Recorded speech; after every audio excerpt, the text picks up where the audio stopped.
That's pretty good. Well, nice to see you guys. Here we go. You know, what an amazing place this is, isn't it? Hang on one second. Let me open this up. All right. You know, I've been up here many times before, but it's always a joy to participate in the amazing richness and history of Wheeling and the Northern Panhandle.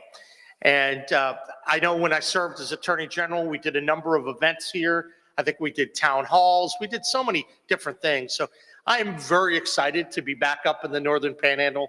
And I'm pleased to report this is actually the first time that I'm coming up since I've been governor. Today is the 100th day that I've been in office. Been a little bit busy down there. We're trying to get a lot of things cleaned up and really move the state in the right direction. But I think it's so important to get out and have conversations with people throughout the state.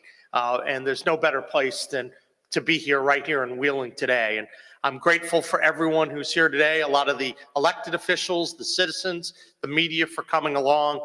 You know, I want to say thank you from the bottom of my heart. Today, I'm here with a number of different people. Some may be coming in a little bit. We have Senator Laura Chapman, who's here. We have Senator Charles Clements. We have Delegate Jimmy Willis. I think Mark Satezolo, delegate, is planning to come here. We've got folks from the Wheeling Area Chamber of Commerce, President Kurt Zendi. We've got the sheriff somewhere here. I don't know where the sheriff is. Oh, there you go. We got the sheriff. We got many supporters around Wheeling. And it is a beautiful day to be here in the Northern Panhandle, right? Hard to argue that. You know, this is an area of the state that is filled with so much history and culture, and it's unique to all parts of West Virginia. In fact, this building is a place where the story of West Virginia truly began. If you look at it, Governor Francis Pierpont of the restored government of Virginia, he was at his east window here when he composed his telegram to President Abraham Lincoln, urging him to sign the bill for West Virginia statehood. Pretty cool, huh? And just down the street from here, obviously the state capitol located from 1863 to 1869. Someone was joking with me that we should relocate the state capitol to Wheeling. I don't want to create a big fuss, but Wheeling is a very deserved place. It's incredible, right? And being part of this history and being with you, it's very humbling to serve as your governor and be part of this fabric of history that West Virginia has, the role it plays in the United States. And I know I chose to come here today because, much like the origin story of West Virginia, we're currently embarking on a new beginning, a comeback for the Mountain State. We all know that West Virginia has some real challenges. We're still ranked at the bottom of a lot of the economic rankings that matter. In economic development, we need to do more. In healthcare, in education, in infrastructure, West Virginia needs to continue to enhance its activities and accomplish more to lift up our standard of living, drive up that educational attainment, and to be that shining. It's going to take a lot of work. We know that we still have some challenges. We still lose more people than we grow every year. We have to change that. It's not good enough to run around. I know I saw this a little bit. People running around saying everything's great. We have to make sure that we're being transparent with the public, because I think the future is great and we have a lot of opportunity right here, right now. But we have to be honest about the next level. And for us to live up to the promises and expectations of our forefathers and the founders of our state, we do need to make significant changes to how we're operating as a state. We have too much potential and opportunity, unlimited, to let it be squandered through apathy, or by saying, this is always the way things have been done. And you're seeing we're doing things differently down at the state capitol now. That's because when I first came to you, I promised that I would be an agent of change, and I'm not going to be afraid to ruffle a few feathers. I put forth a pretty aggressive agenda and asked everyone to put away their political stripes and look out for Team West Virginia. That's what we're all here to do today. After just 100 days, I'm proud to say that we've been able to knock out a few real meaningful accomplishments. And I'm going to talk about some of those today and some of what we're going to be doing over the next 100 days. First, I asked the legislature to consider 14 bills to advance our legislative agenda. After a 60-day session, they moved 12 of those 14. So not a bad batting average. We can always do more, but I want to commend them for some of the work that they did. Very, very important. We know that there's some very impactful pieces of legislation. Could be some of the most beneficial economic development pieces we've seen in a long time. That Power Generation and Consumption Act, that 2014, that's going to create a certified microgrid program here in West Virginia. That's going to make West Virginia so much more attractive to entice data centers and technology centers to come into our state. And we'll be able to take better advantage of our energy resources. Now, I served as your Attorney General for 12 years, and many of you may recall I had a habit of suing the heck out of the Obama and the Biden administrations. You may remember that, right? Thank you. Well, one of the things I always heard, though, and I think it was true, is that West Virginia always had opportunities. We obviously have a lot of gas in the ground. Our Marcellus and Utica shale play is the envy of all states. We are the Saudi Arabia of natural gas, and we still have a lot of coal left in the ground. So there have been opportunities, but we wanted to make sure that we kept some of the value-added economic opportunities right here at home. That's important, and that makes a real difference economically, and especially could make a difference from a revenue perspective. I think that the law, I'm going to be signing it at some point in the near future. I'm not sure if it came to me yet, but the law that I ultimately will sign is going to help reshape West Virginia economically. Why? Because one, I think we can lure more data centers here. That's important. They're going to be ancillary technology jobs. When we combine it with the educational pieces I talked about in our State of the State, our power tech ideas, to build on advanced manufacturing opportunities, have data engineers to expand vo-tech jobs. Think about the opportunities if we have more electricians, we have more plumbers, we have more sheet metal workers. A lot of these jobs, you know, they could be $75,000, $100,000, $125,000 a year. And for some of the companies, I hear this on the electrician side, these are jobs that have a forecast of 15 years. We can get that kind of money. That's pretty unbelievable. I think that's what we're trying to do. I would argue it's one of the most important economic development advances we've had in a while, because it's trying to leverage what we have best. West Virginia is America's energy state. And so I'm trying to put a lot of effort and energy, and I applaud the legislature for what they did, into leveraging those energy resources, because that opens up the door for revenue, which then opens up the door to make West Virginia even more attractive than the other states that we touch. How does that happen? Well, within the data center and the microgrid bill, there's one piece that, in addition to a lot of money going back to the counties, money that wouldn't be there. Keep in mind, these are not dollars that exist today. We're attracting new economic development. That's really significant. But as part of that, 50% of those proceeds of the revenue that comes in would go into a fund to ultimately eliminate the state income tax. If we truly want to exceed and defeat all the states around us, that backyard brawl, economic competition that we talked about, we have to be more competitive economically in a lot of key areas, and taxation is certainly one of them. So having a dedicated fund on the income tax side, critical.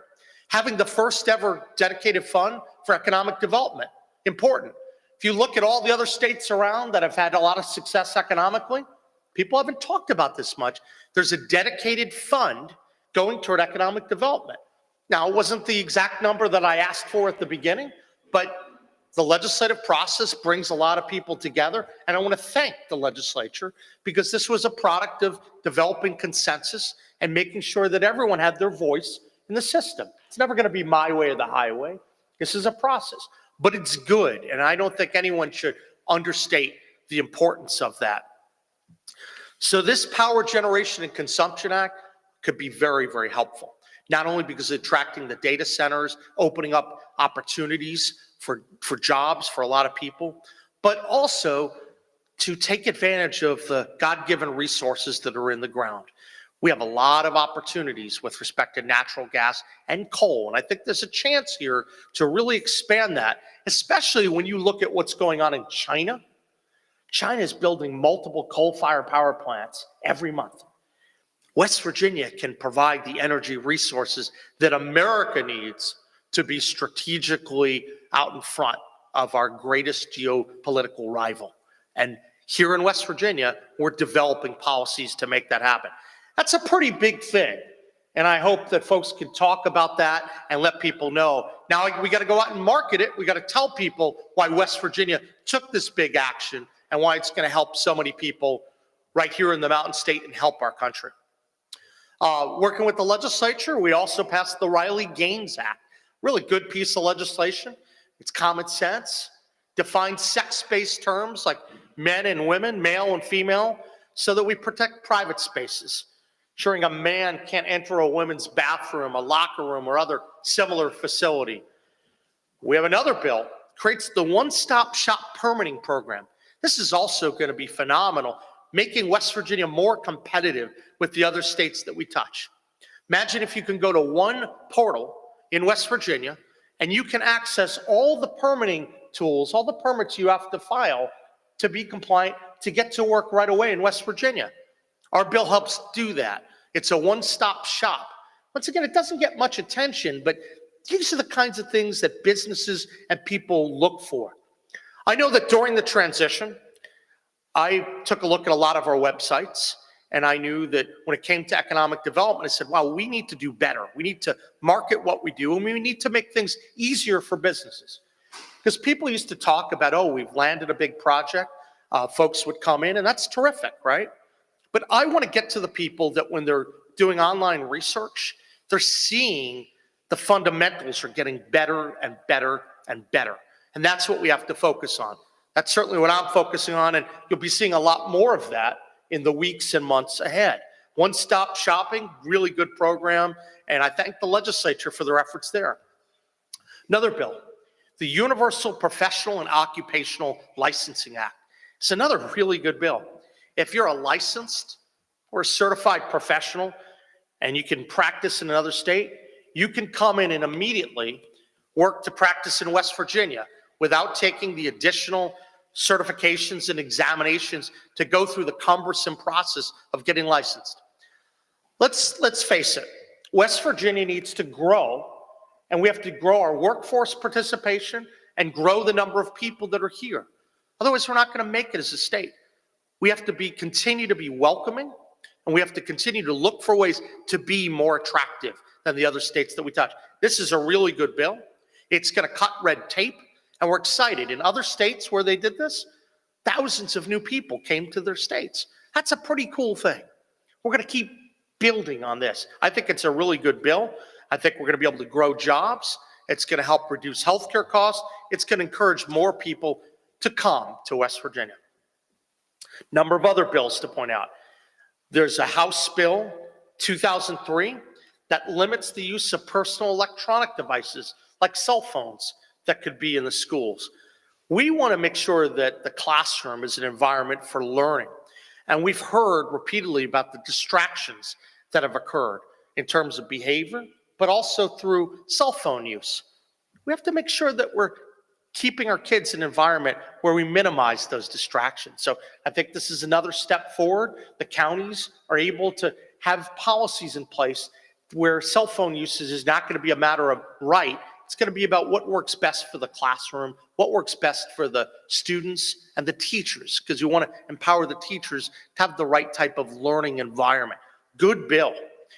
Then there are a number of other bills. They don't get much attention, but they do matter. You know, when I decided to run for governor, I knew that the executive branch in West Virginia needed to have a lot of scrubbing. The kind of good government provisions that slimmed government down, right-sized, repurposed government.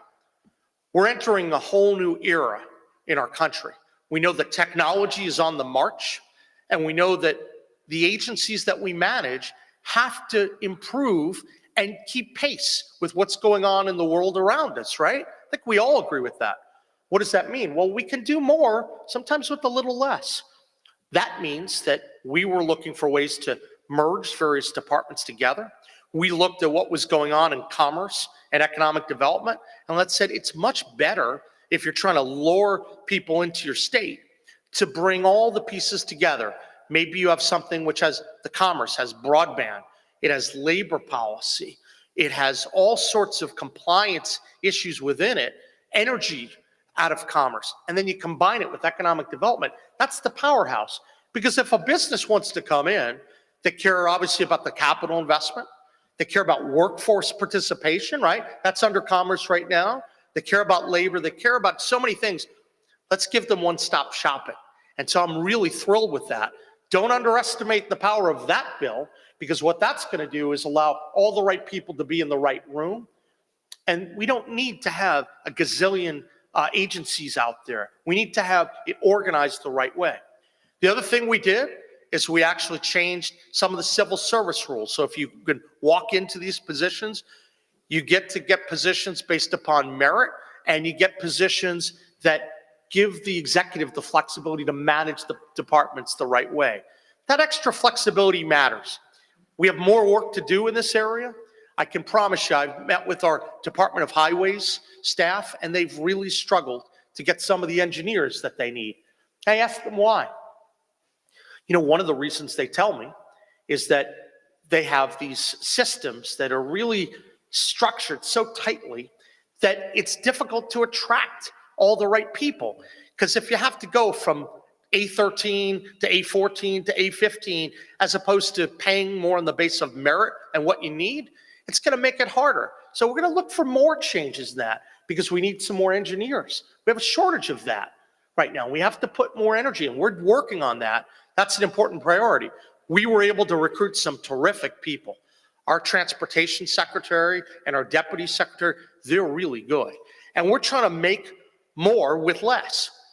Virtually all of the roads to prosperity were spent. They were accounted for, right? 30-year bond, gone in 7 years.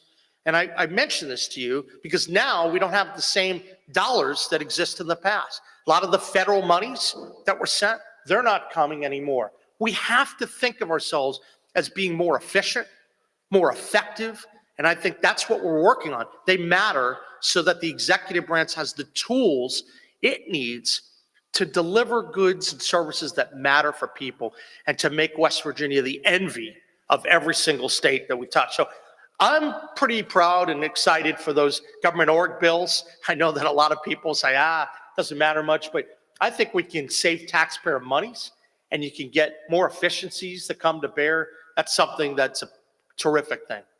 We had the FIND Act that prohibits companies with contracts with the state from discriminating against the firearm industry. I want West Virginia to always be known as being strong for our Second Amendment rights.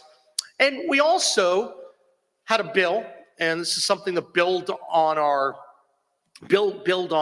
executive order, ending DEI programs. Look, I want to treat everyone the same. Everyone should be subject to the same rules, the rule of law, regardless of skin color, religion, any issues. We should not be discriminatory. We shouldn't be picking all these winners and losers based upon what you look like or your economic status. That's what drives this behind DEI. And I think it's good. And I would urge people to look at what we're trying to do. And I'm also here to report that we were able to make major progress, and a lot of the universities that had DEI programs, they've pulled back from that.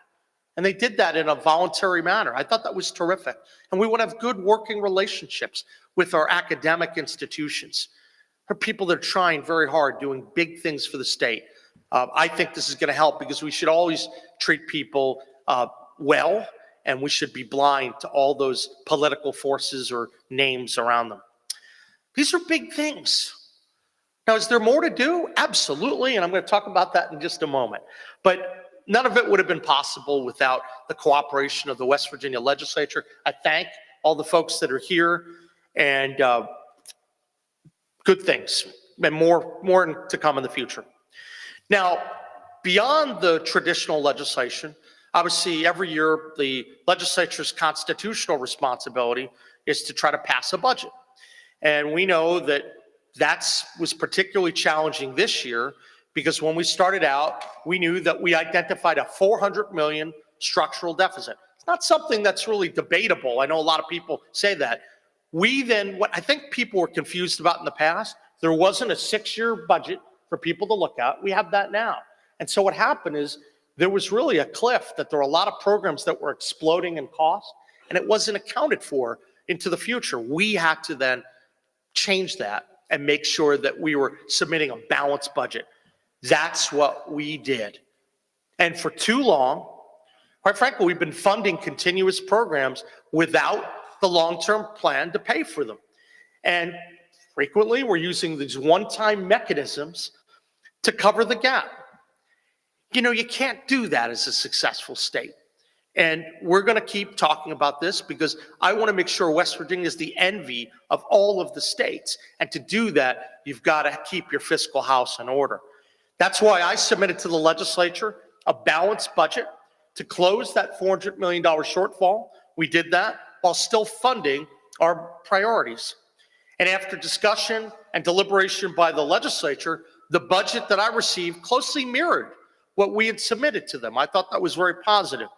And ultimately, while we made some changes at the end, I believe we signed a fiscally conservative budget, not an austere budget, but an opportunity for us to grow. And it also provides us with the flexibility to address the changing conditions across our state and our country. We know that there have been major fluctuations in the stock market, right? We know that on the federal side, they're looking at changes to Medicaid and a number of other key areas. There will likely be changes to the federal tax code.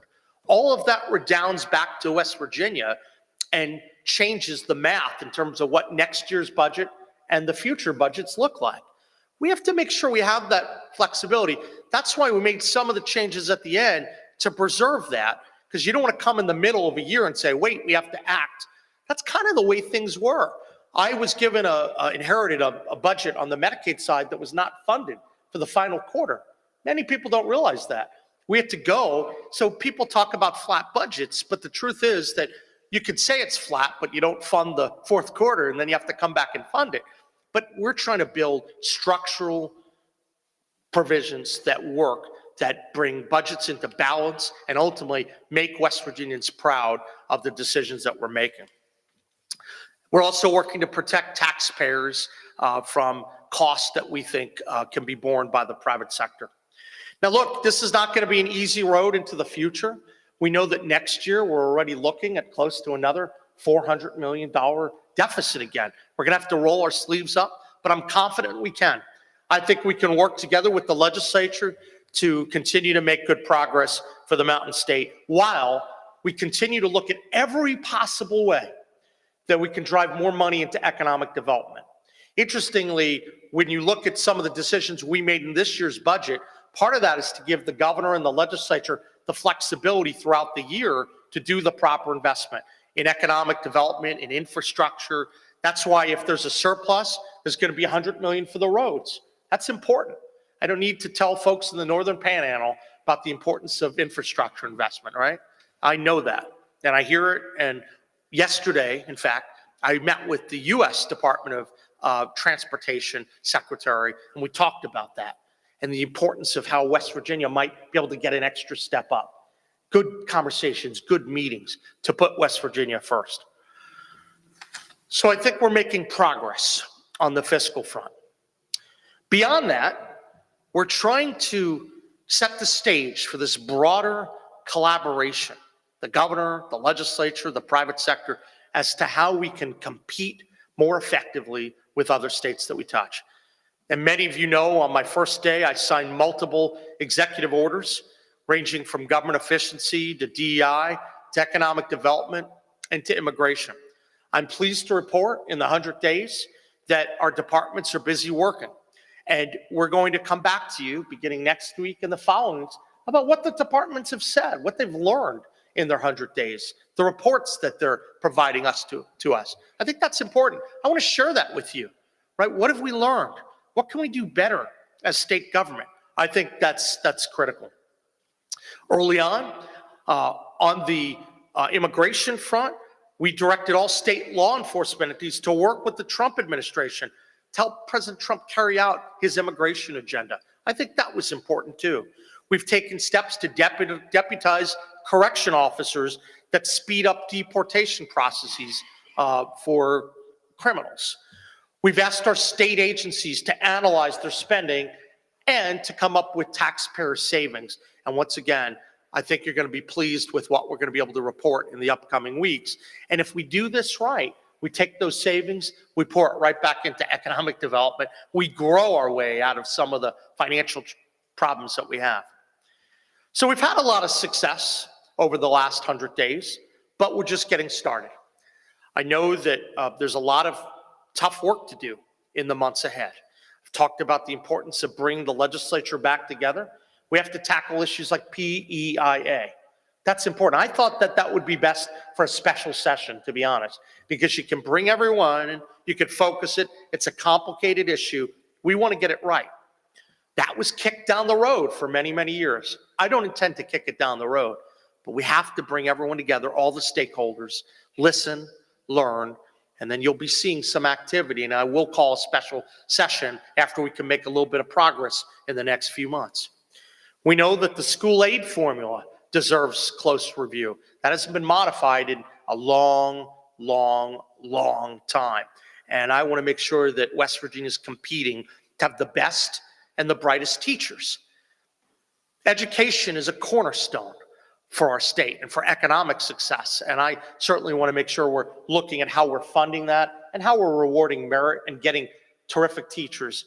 That's the hallmark of how well a state can do. So I'm thrilled about that. So PEIA, school formula, and then we want to take steps to simplify the tax code and do some of the tax reforms that haven't been done in a long time as well. So we're going to be looking at that. So a huge agenda going deeper into the year, but we have to start somewhere. We had the 60-day process, the 100 days that we've been in, but we're certainly far from being done.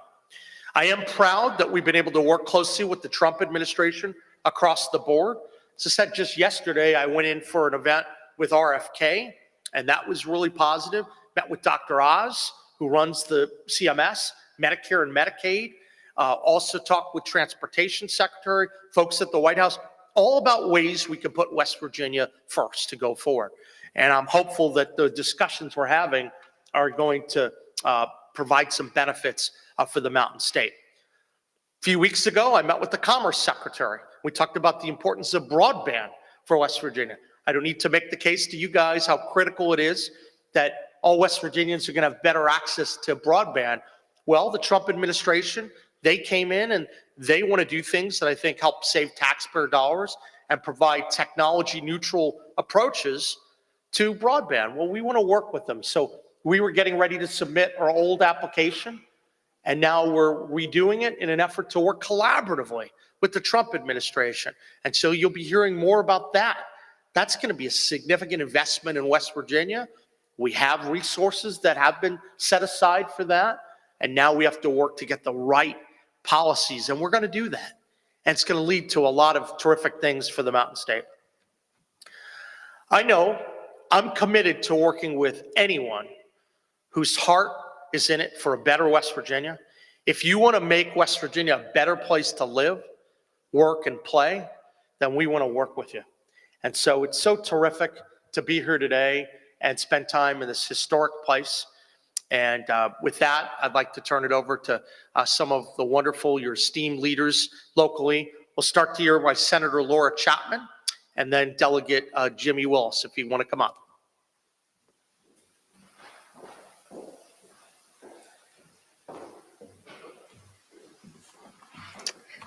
Well, Governor, I would say welcome to Wheeling, but I really need to say welcome back to Wheeling.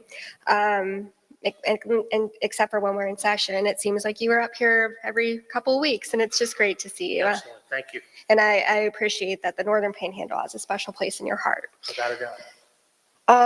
The first 100 days have been a whirlwind, and I can't tell you how impressed I am with all of the great things moving our state forward. I'm impressed by the cabinet selection. As most of you know, I'm the Senate Health Chair, and I think that your cabinet secretary, Alex Mayer, was on the job maybe 4 days, and he called me up and tried to figure out what the issues are. So I appreciate the proactiveness of the cabinet. We've had multiple meetings since then trying to tackle the child welfare issue, which of course is huge. As you all know, we're failing our children, but I'm very hopeful that with this new administration, we are going to move forward and we're going to be able to protect our children better. As the governor said, he's championed a robust agenda, and it's been wildly successful so far. I'm so excited for the economic development potential for our area and the entire state. I really believe that we are in a perfect position to make West Virginia the best state in the nation, with, which we already know, but with other states taking notice and wanting to move here. The Universal Professional Occupational Licensing Act will help so much, especially in our healthcare industry, our teacher shortages, our skilled workers, and I'm very excited about that. So thank you very much for that. And again, as Senate Health Chair and a mother of two, our health outcomes in West Virginia aren't the best. And I appreciate that the governor has put our state in the forefront for health initiatives. He has a statewide initiative to make West Virginia healthy. And that includes the Mountaineer Mile. And I believe that since that was announced, you've been walking a mile a day? At least every day, yeah. And inspiring the rest of West Virginians to do that. Not that it shows yet, but I'm working. But that is inspiring to all of us to put our health first. And as the governor mentioned yesterday, he was in DC, the only governor in America to speak with Robert F. Kennedy Jr. to take the petroleum-based additives out of our food and stop poisoning our children. This is huge. This will really help our children, our citizens, and we really can't continue to push this down the road. And because of your leadership, we are the first state in the nation to take that, that issue head on. I'm also very impressed because Governor Morrisey does not listen to special interests or lobbyists. He's truly in it for the people of West Virginia. I can't stress how important that is. He has a clear vision to make West Virginia an even better place to live and raise a family. And I appreciate that he has such a great relationship with the Trump administration because we're all on the same page, we're rowing this boat in the same direction, and I'm really very grateful for where our state is. I'm proud to call him my friend, and it's an honor to be able to help get great legislation across the finish line. Thank you for being here.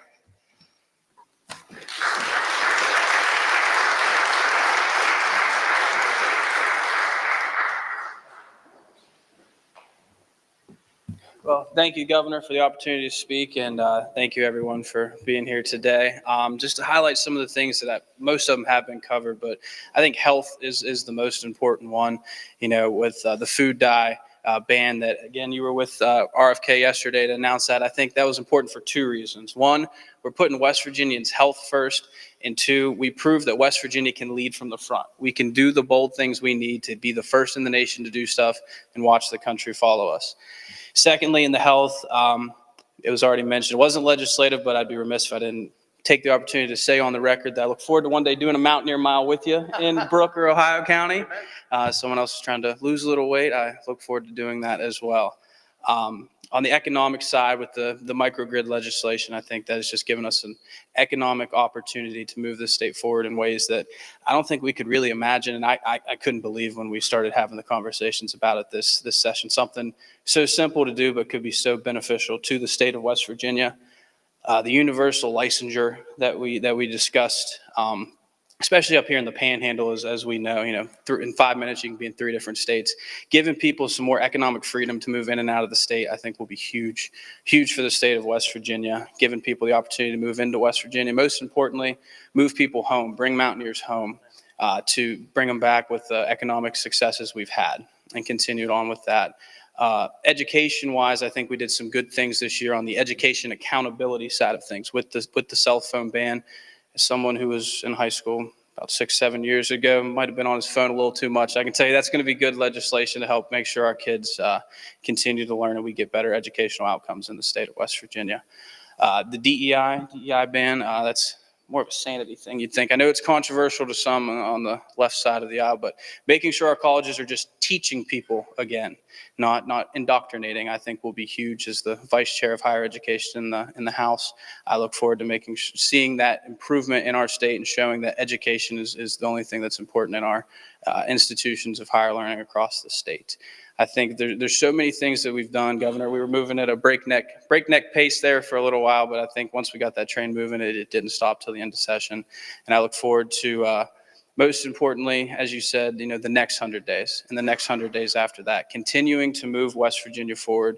I think we got some things that are coming up. As you mentioned, infrastructure will be huge, continuing to improve the educational outcomes here in the great state of West Virginia and continuing to improve the health outcomes in the state of West Virginia. If we continue on the path we are with the health outcomes, I think we can change MAHA from Make America Healthy Again to Mountaineers Are Healthy Again. So if we can continue on this path, I think West Virginia is going to see a great future. And I thank Governor Morrisey for letting me speak today, being here with us in the Panhandle, and continuing to work with the state and federal partners to make sure West Virginia continues on the right track. But thank you, everybody. Thank you. And now, as per my tradition, I'm happy to take any questions from the press or others. I think we have time for a few questions. Anyone from the press? Start out. Anyone else?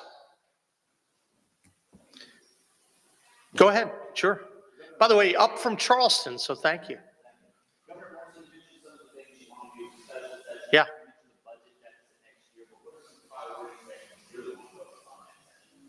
Well, I think there are a couple things. One, when I first took office, I knew that there's some major structural problems with the state's finances that had to get addressed. We had the structural gap of $400 million this year. Then we implemented changes. That's good. Next year, as I said, when we release the 6-year budget projections, you're going to see it. Some of the challenges where ongoing programs are not met with ongoing revenue. So we're going to be working on a number of policies over the next year to hopefully make real progress by the time the legislature comes into session next year. I'm hopeful we're going to be a few big steps forward in terms of tackling that $400 million gap. And keep in mind that we can't predict the future, right? That when you're looking at what's going on the federal side, just even changes in the federal tax code could have ripple effects here in West Virginia. So a lot of this is just watching and having the flexibility to put West Virginia on top. So one of the goals is to make sure if we have extra resources, and that's what you saw in terms of surplus, we put $100 million into roads. When you have extra money, we can actually come back in. If there's surplus beyond that, we can come back and make strategic decisions on additional investments in infrastructure and economic development. But it's best to do it in a thoughtful way based upon the facts that are in front of you, right? That's what we're going to try to do. Beyond that, I think we talked about PEIA, we talked about educational attainment. That gets directly tied to that school aid formula because I want to reward merit. I think that's important to really, every chance we have, keep talking about the importance of merit in the schools and to make sure that our teachers are given some incredible opportunities. I want to make sure that we can catch up compared to all the states that we've touched in terms of our salaries. We have to look at those issues. And so I'm going to be looking closely at that over the next year. And my hope is that we're going to be able to get a lot done on the administrative side in terms of demonstrating the reforms and the right sizing, the repurposing of government. We're going to get our broadband pieces in. Hopefully it all gets approved over the next year. And then we're going to be unleashing more provisions from that backyard brawl. And we're going to report that in the next few weeks. Some of the tax-related provisions that we're going to recommend that should be changed, some of the regulations that we think should be changed. I think that's going to matter a lot so we can unleash the incredible potential that is West Virginia.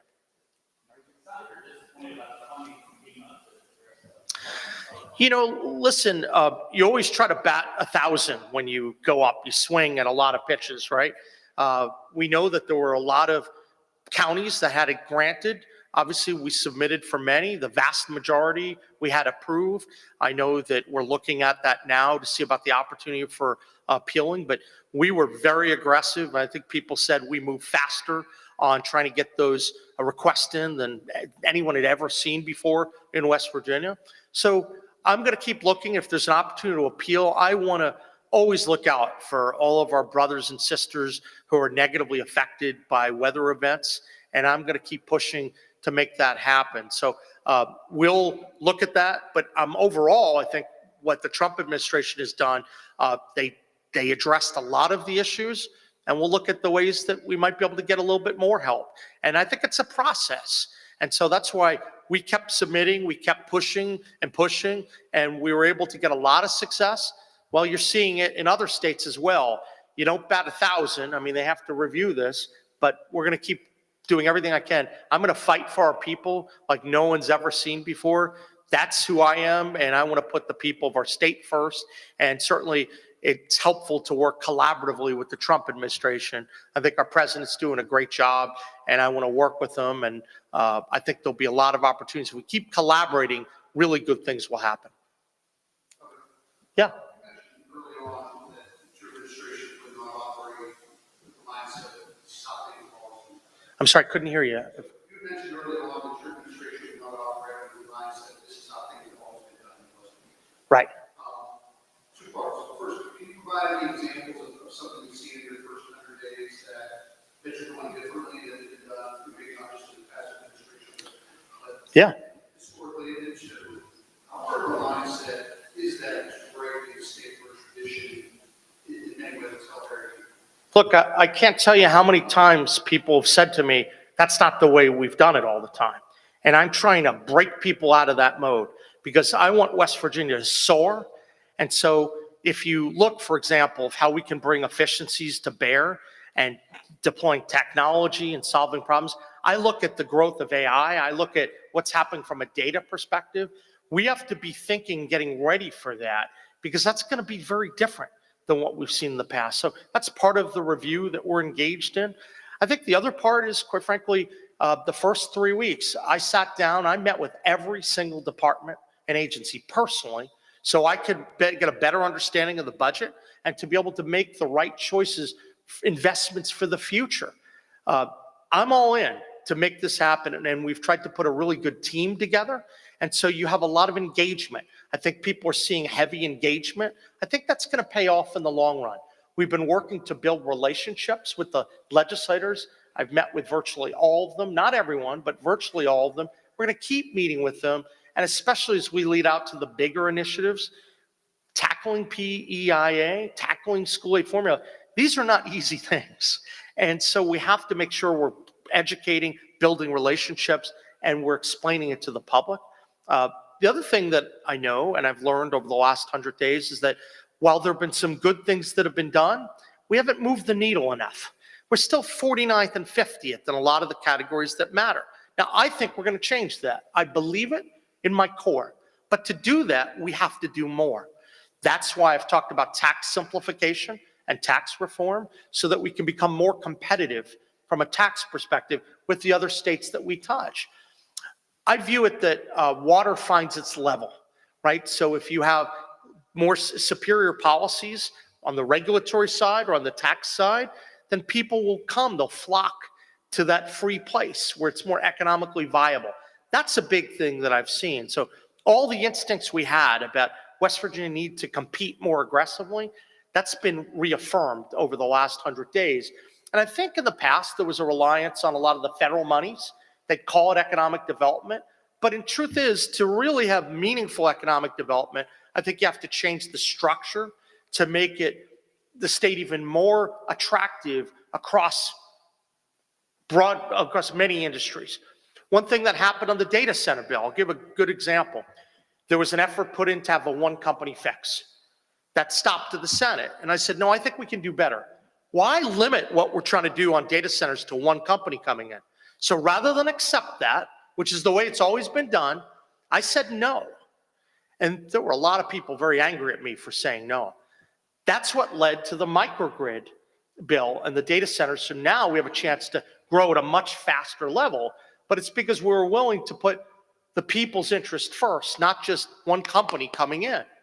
That doesn't mean it's good companies, good people doing things, but let's look and think more broadly about how we solve problems, not just have government pick winners and losers, but be emphasizing freedom and the kind of business climate that's attractive for large swaths of company, not just one. I think that's one of the biggest things that we're trying to do, very different than what you've seen in the past. Nice to see you. We have a nationwide problem that is only getting worse, and it's affecting our city, and it's getting bigger and bigger, especially in the nice weather. Our own city council said we have spent 2.5 years wasting money and time on a homeless situation. Now the money is the funding is stopping. The Salvation Army that housed men is closed. The Life Club is still supposed to be closed soon because of the weather. So they have been at an 18th Street camp. They set 2 fires that had to shut their interstate down to repair the interstate. Right. Now they're bringing money into it. All of the security cameras are going on. People sleeping in cars. There's now children in strollers. There's 3 and 4-year-olds, 1, 2, 3 o'clock in the morning. You, under your administration, could be a model for this state. This gentleman right here. This is the one that we've been talking about, Dr. He doesn't look homeless. I'm kidding. No, he's not dragging out. This is Dr. Norman Wood. You could just set a time. Sure. Date to talk, because I'm telling you, this is affecting our water source. They're now along the creek. These are the people that say they don't want to go indoors because they're looting our neighborhoods like crazy. The crime was shown in our neighborhood went up 7.7% in 7 days. Right. Look, we need safe streets. We need safe communities. And that's always the top priority, has to be for state government. We have to look out for our people. So I'd be happy to meet with you, Doctor, and chat with you about these issues and make sure. One of the advantages West Virginia has, and it's a huge advantage, is that we do have, as a general matter, safe communities, and we have people that really have nourishing relationships with their families and their friends. It's really, America's small town, so many of them here in West Virginia. We have to keep that. That's really attractive to attract more people here to the state and to make sure that folks know that's a major life quality advantage that we have. So homelessness is an important issue. We have to do that. I'm happy to meet with anyone. And I would say on any issue, if you have a question, if you have a problem, come in. We're working around the clock. That's what I'm trying to do. And I'm eager to sit down and I'm willing to learn. I don't know the answers to every question, but I try to learn. I try to read and get up to speed. We try to put a really good team together, and we're willing to keep expanding that team because it's about West Virginia. Sir? You were talking about the microgrid bill and the potential that it offers. Yeah. You also sort of conceded that they're going to market this bill.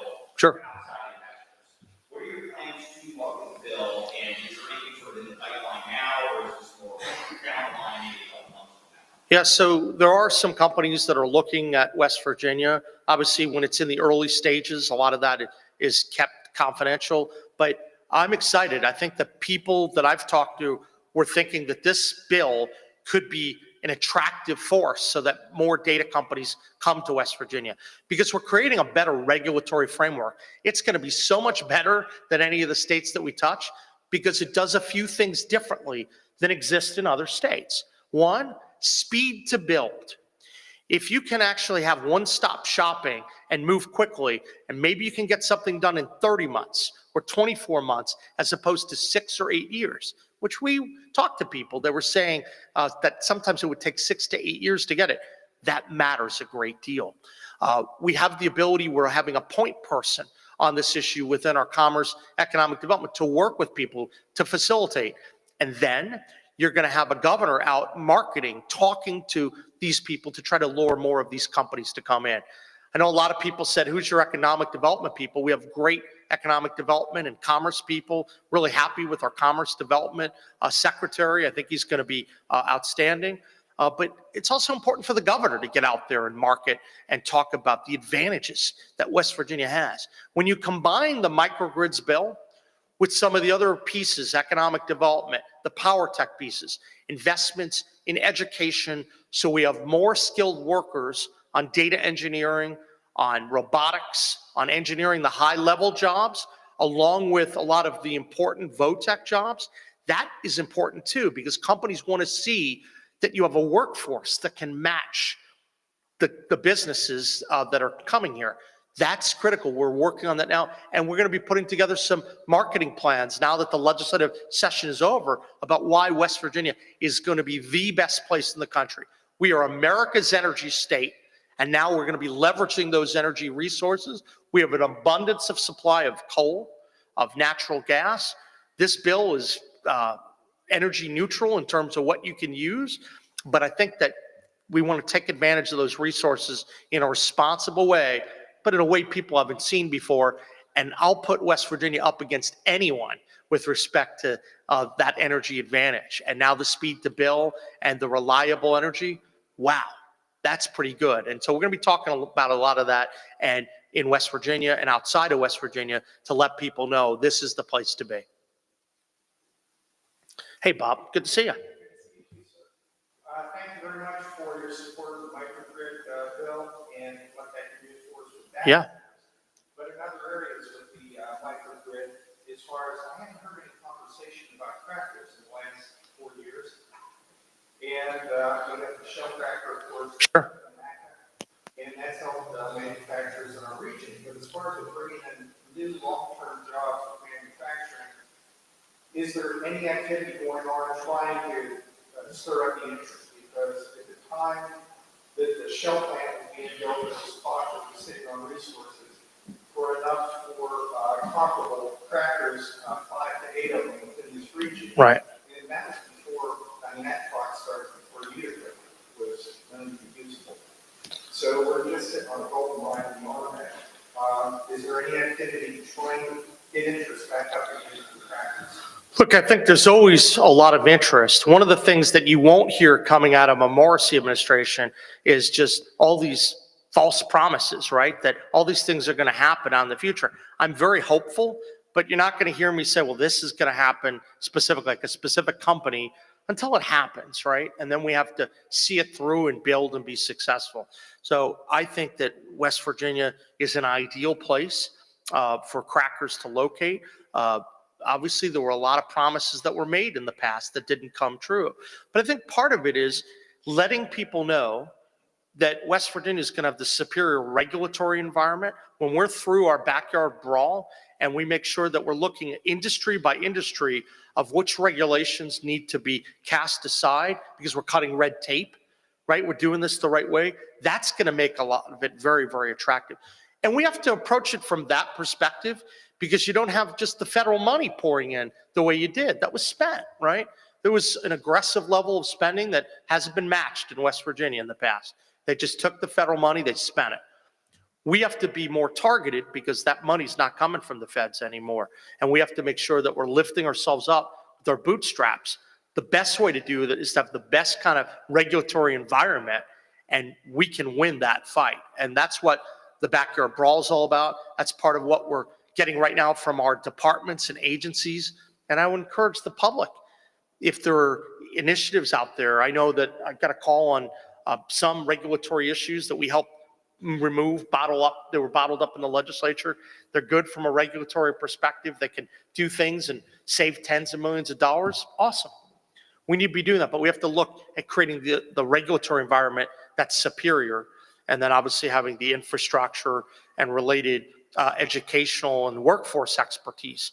The one other thing that I want to mention too that's important is that for West Virginia to really succeed the way we all badly want it to, we have to address workforce participation. And so we have a task force we're putting together internally to look at ways to grow workforce participation. We're bringing in a number of our cabinet officials, and we're also looking at different ways we can really target and get more people to come in to work in some of the industries that need workers. I think that's critical. So there's a lot that we're working on, and I'm optimistic that as we make the framework better, it's going to lead to big things for the Mountain State. During the last Trump administration, I was blessed to be able to go to Washington with the White House, go to the Department of Energy, Commerce, and Transportation, promoting I-68. And it was for manufacturing, not energy, because that is piped out or we send it over electrical lines. But as far as when we on commerce, we put it out that we were within 700 miles of the largest market in the world. And it was sitting on the sweet spot. And when Greg Sarah and Michelle Preston, they said, well, and it would be 15% more profit. One of the people at the Department of Commerce slightly said, yeah, but we'll never be able to compete with labor. Greg and I kind of smiled at each other. Greg said, no, our numbers include labor. Now, I've talked to Greg recently. He said those numbers still fit. That we're in this sweet spot. We're within 700 miles of 70% of the biggest market in the world. And if we can compete and bring the actual jobs in manufacturing, I mean, there's selling points anyway. Just reiterate how I want to throw those numbers out there. Absolutely. Look, I think West Virginia has unlimited potential to grow. I always am fond of saying we're within 10 hours of 180 million people. Think about all the goods and services that we could sell. I see local businesses represented around here. We want more people to come to our state. I look at some of what's been done. I want to tell you a good example of what went really right in recent years: tourism. Chelsea Ruby has done a fabulous job on tourism, and I've been working with her on some of the workforce participation issues. So I want to replicate some of what she's working on to help expand, to get more people to come here, put more people to work. That's a great story that we'll tell, and people know that West Virginia is a tourism leader. And so I want to look across the board on workforce and all the different opportunities we have. We have so many deep energy resources. That should be an advantage for manufacturers. But we have to make sure that the prices, are at the right level too. And so that's critical. And I think you're going to see a lot more of that. There'll be an abundant amount of energy coming out of the ground, we hope, in the next few years. And that can provide for a manufacturing renaissance as well. I have time for one more question. Anyone? Media? Well, I want to say thank you for being here today in this historic location. I love it. I hope you'll have me back here from time to time. And I'm going to try to make my way back up to the Northern Panhandle as much as possible. I see a lot of very friendly faces. And I can tell you that we want to do everything we can to have West Virginia advance in the economic rankings, win that backyard brawl. I'll also put another date on your calendar. September 13th is the actual backyard brawl with West WVU and Pitt. And so we're going to be doing a lot of backyard brawl football that week. We'll also be doing a lot of economic development and discussions that'll be going on. Be on the lookout for that. And also, one final plug. We have Mountaineer Miles now in 32 of our state parks. It's a great opportunity for us to go out and to walk at least a mile a day to get a little bit healthier.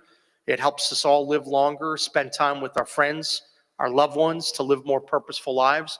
I'm not afraid to say that I could shed a few pounds, and it's not easy. I've been walking, but there are some other things that have to be done as well. So wish me luck along the way, and I want to say thank you for all of you for coming out today, and I hope to see you all again soon. Thank you, and God bless.